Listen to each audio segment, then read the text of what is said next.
Vous allez avoir la réponse à votre question que vous vous êtes posée tout à l'heure. Pourquoi avez-vous un coup de barre à 11h30 et vous êtes en ligne avec le docteur Jean-Michel Cohen, qu'on connaît bien dans l'émission. Bien sûr, vous êtes un vrai pilote de ligne, cher ami. Merci. Il est payé pour ça. Oui. Bien sûr, et au combien. Bon, monsieur Cohen, bonjour Jean-Michel Cohen, vous allez bien? Bonjour Pascal Pro, oui je vais pas mal, moi aussi. Est-ce que c'est exact qu'il y a un petit coup de mou entre 11h et midi? C'est assez fréquent, il y a deux raisons à ça. Il y a d'un côté ceux qui ne prennent pas de petit déjeuner et qui ont l'habitude d'en prendre, et à ce moment-là, leur corps est en manque d'énergie. Donc en fait, il faut rectifier leur petit déjeuner. Et d'ailleurs, je leur conseille de prendre plutôt un petit déjeuner protéiné, parce que les protéines réveillent, contrairement au sucre lent comme le pain. Donc c'est le petit déjeuner à l'anglaise, quoi, des œufs, du bacon pour ceux qui mangent du bacon, etc., etc. Et il y a la deuxième solution, il y a ceux qui ont une chute d'énergie parce que le sucre baisse dans le sang à un moment donné, ce qui entraîne un coup de barre. Et dans ces cas-là, on va leur donner des produits sucrés, mais pas trop sucrés, un peu sucrés. Typiquement, par exemple, des abricots secs, éventuellement pour ceux qui aiment ça, des barres de céréales, par exemple, ou si vous avez sous la main un bout de fromage, un bout de pain, vous le prenez. Maintenant, vous pouvez utiliser des produits. Souvent, je vous avais conseillé la dernière fois où je vous avais eu à l'antenne, je vous avais dit que le magnésium c'était très important d'en prendre finalement régulièrement, mais on vend maintenant aussi des comprimés de caféine.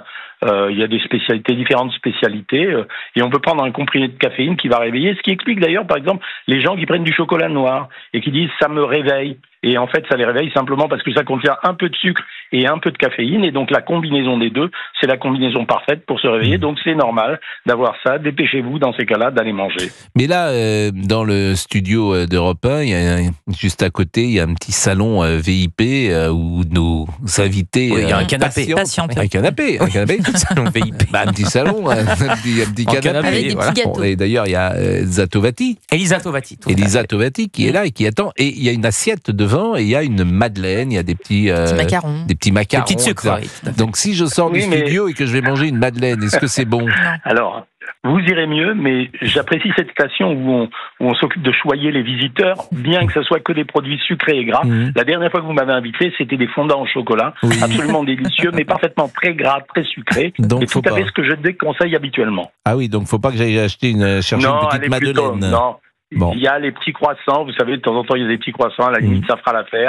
C'est un peu de sucre lent, un peu de sucre rapide et un petit peu de graisse, vous tiendrez comme ça jusqu'au déjeuner. Et si on veut manger du sucre, est-il exact qu'il faut mieux le manger le matin, avant 9h? Alors non. C'est tout à fait faux. Le sucre rapide, d'une façon générale, a relativement peu d'intérêt, sauf en cas d'exercice immédiat à produire.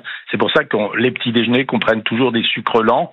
Et avec les sucres lents, il y a le petit déjeuner à la française, beurre confiture, mais c'est pas le plus recommandé. En réalité, le meilleur petit déjeuner, ça serait un morceau de pain, un peu de beurre dessus pour faire tenir plus longtemps le corps, et de rajouter des protéines comme des œufs, du fromage ou des tranches de jambon de dinde, de volaille, de porc, de ce que vous voulez. Bon. Voilà, ça serait. Et une petite compote de la dinde le matin, effectivement, ça donne pas envie. Bon, tout à l'heure, Géraldine Amont disait qu'elle mange une choucroute garnie au petit déjeuner. C'est pas vrai, docteur Cohen, voyons, vous allez le croire. Non, le studio devient bizarre, je le dis. Elle nous disait ça. Est-ce que vous recommandez ce régime? Qu'est-ce que vous voulez dire? Non, j'ai un bon conseil moi pour les auditeurs, c'est de manger des amandes, docteur Cohen, quand vous avez un petit coup de barre. Alors, oui et non. On recommande les amandes. Oui, alors, on recommande les amandes. Les amandes, moi.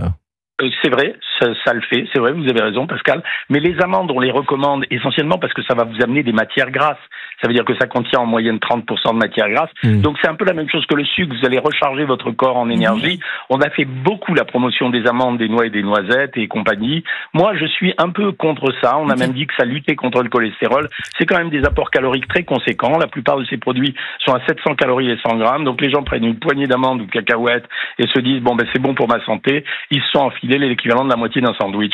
Donc ça n'a l'air de rien, mais ça compte. Bon.